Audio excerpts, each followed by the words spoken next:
8회 마지막 갑작스런 급발진 덕에 점점 미궁 속으로 빠져들어간 드라마 앨리스.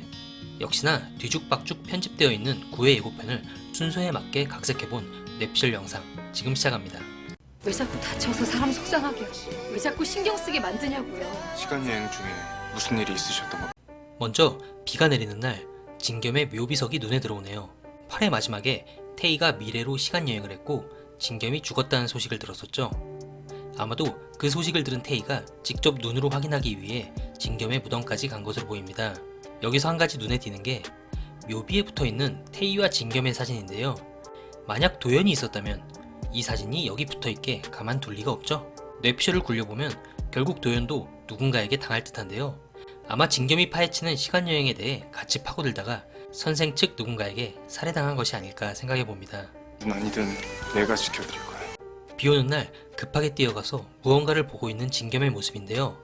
아까 보신 진겸의 묘비가 나온 장면도 비가 오고 있었죠. 무리한 뇌피셜을 풀어보면 이 두 장면이 같은 시간대라고 볼 때 미래로 가서 진겸의 묘비를 확인하는 태희와 어떻게 시간여행을 따라온 진겸이 태희를 찾는 장면 같은데요. 타임카드가 없는 진겸이 어떻게 시간여행을 하게 된 걸까요? 교수님 어디 계셔? 그분이 어머니든 아니든 내가 지켜드릴 거야. 여기서 진겸이 교수님 어디 계시냐 묻는 목소리가 들리는데 이 말은 태희가 시간여행으로 사라졌을 때 진겸이 민혁을 만나 대화한 것으로 보입니다. 혹시 태희가 시간여행 중이란 걸 시스템을 통해 파악한 민혁이 진겸에게 타임카드를 빌려준 것이 아닐까요? 태희를 찾은 진겸은 자연히 자신의 묘비도 발견하게 되며 앞으로 벌어질 일을 어느 정도 파악하게 되지 않을까 싶네요. 교수님 어디 계셔? 그분이 어머니. 민혁은 시영을 추궁해 선영이 2010년 죽었다는 사실을 알게 되었고 그녀의 무덤까지 찾아간 듯합니다. 선영을 지키지 못했다는 자책감에 큰 충격을 받은 모습인데요. 앞으로의 스토리를 생각해보면 민혁이 선영은 못 지켰지만 같은 유전자인 태희는 자신이 지켜주기 위해 선생 측과 맞서서 싸우는 그림이 나오지 않을까 생각되네요. 왜 자꾸 다쳐서 사람 속상하게 하고 왜 자꾸 신경 쓰게 만드냐고요. 시간여행을 다녀온 태희는 진겸을 만나 폭풍 잔소리를 시전합니다. 하지만 태희는 차마 진겸이 죽는다는 말은 못하고 왜 다쳐서 신경 쓰이게 만드냐고 하죠. 그 뒤로 태희는 진겸이 죽는 10월 15일이 될 때까지 진겸의 운명을 바꾸기 위해 노력할 것으로 보여지네요. 한편 진겸은 자신의 엄마인 선영과 물리학 교수 태희의 관계에 대해 깊게 알아보기 시작합니다. 이미 진겸의 입장에서 의심 가는 부분은 쭉 이어졌었죠. 선영과 태희의 술버릇부터 자신의 집 구조를 알고 있는 태희, 게다가 시간여행의 존재를 눈으로 직접 확인했기에 의심은 확신으로 바뀌어 가겠네요.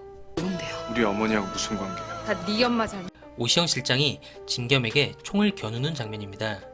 앨리스의 비밀을 파헤치고 있는 진겸을 직접 제거하기 위해 나타난 듯한데요. 진겸은 오 실장이 엄마의 장례식장에 왔었다는 사실을 기억하고 엄마와 무슨 관계였는지 물어봅니다. 시영은 선영이 누구 때문에 죽은 것이 아닌 자신의 잘못 때문에 죽었다 이렇게 말하는 듯한데요. 시영 입장에선 선영의 죽음이 앨리스로 복귀 안 하고 진겸을 낳은 것이나 예언서를 훔쳐간 것 등 모두 선영 때문에 벌어진 일이라 생각하고 있는 듯하네요. 예언서 마지막 장 어디 있어? 형사님은 예언서를 어떻게 하십니까? 고영석은 감금 중인 서구원에게 총을 겨누며 예언서의 마지막 장의 행방을 물어봅니다. 지난 8회 때 오원이 기절해 있는 사이에 형석은 예언서를 받고 또 마지막 장이 찢어진 것도 알게 되었죠. 하지만 예언서의 마지막 장은 태희가 가지고 있죠. 아빠인 장동식 박사가 죽기 전에 손에 꼭 쥐고 있으라 했던 예언서의 마지막 장. 비록 태희는 아빠의 살해당하는 모습을 본 충격으로 5세 이전의 기억이 사라진 상태지만 그 마지막 장은 아직도 어딘가에 잘 보관해 놓고 있을 것으로 보여집니다. 선생 측에서 태희를 노리는 이유도 결국 이 예언서의 마지막 장 때문이 아닐까 생각되는데요. 거리낌 없이 사람을 죽이던 주혜민도 태희는 바로 죽이지 않고 기절시키거나 또 엄청 뜸을 들였었죠. 예언서를 가지고 있는 서구원을 죽이지 않고 생포했듯이 예언서 마지막 장을 가지고 있는 태희도 생포해서 그 행방을 알아내려 했던 것이 아닐까 싶네요. 살해당하신 겁니다. 자기 어머니를 살해한 범인이죠. 범인이 누군데요? 시간여행을 하고 온 태희는 오원과 만나 진겸의 사망 관련 이야기를 나누는 듯합니다. 그러고 보니 감금되어 있던 오원이 살아 돌아왔는데요. 그는 어떻게 도망쳐 나왔을까요? 역시 뇌피셜이지만 예언서를 손에 넣은 형석이 그를 풀어준 것이 아닐까요? 그가 선생 측과 손잡은 정확한 의중은 모르겠지만 아들을 보기 위한 시간여행의 대가로 선생을 도와준 것이라면 비록 예언서 마지막 장은 못 얻었지만 선생이 찾던 예언서를 얻는 소기의 목적은 달성했고 또 애초에 심성이 나쁜 사람이 아니었기에 그를 놓아주지 않았을까 생각해봅니다.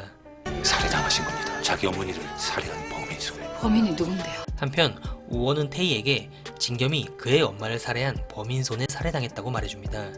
태희는 우원에게 그 범인이 누구냐고 물어보지만 우원도 그 답을 알 수는 없죠. 예언서엔 행위만 나와 있을 뿐 누가 저지른 일인지는 안 나오기 때문이죠. 살해당하신 겁니다. 자기 어머니를 진겸이 쓰러진 태희를 안고 있는 모습이 보이네요. 먼저 진겸의 복장을 보니 누군가가 죽고 그 상갓집에 조문을 다녀오는 길인 듯한데요. 왠지 주혜민에게 아령을 맞고 쓰러진 근손실 형사가 죽은 것이 아닌가 생각됩니다. 이것이 사실이라면 항상 진겸과 같이 다니며 많은 도움을 줬던 근손실 형사였는데 진겸을 바라보는 해맑은 미소가 마지막이 될 줄은 몰랐네요. 그리고 태희는 또 누구에게 당한 것일까요? 일단 현재 알려진 선생집 관련자는 고영석과 이세훈이 남아있는데요. 이들 중에 범인이 있을까요? 매회 당하기만 하는 태희를 보니 안쓰럽기 그지없네요. 사실 아직은 범인을 특정할 수 없기에 예고 장면별 뇌피셜로만 꾸며봤는데요. 빨리 금요일 밤이 와서 이 궁금증을 해소시키고 싶네요. 그럼 저는 9회 시청 후 리뷰로 다시 찾아뵙겠습니다. 감사합니다.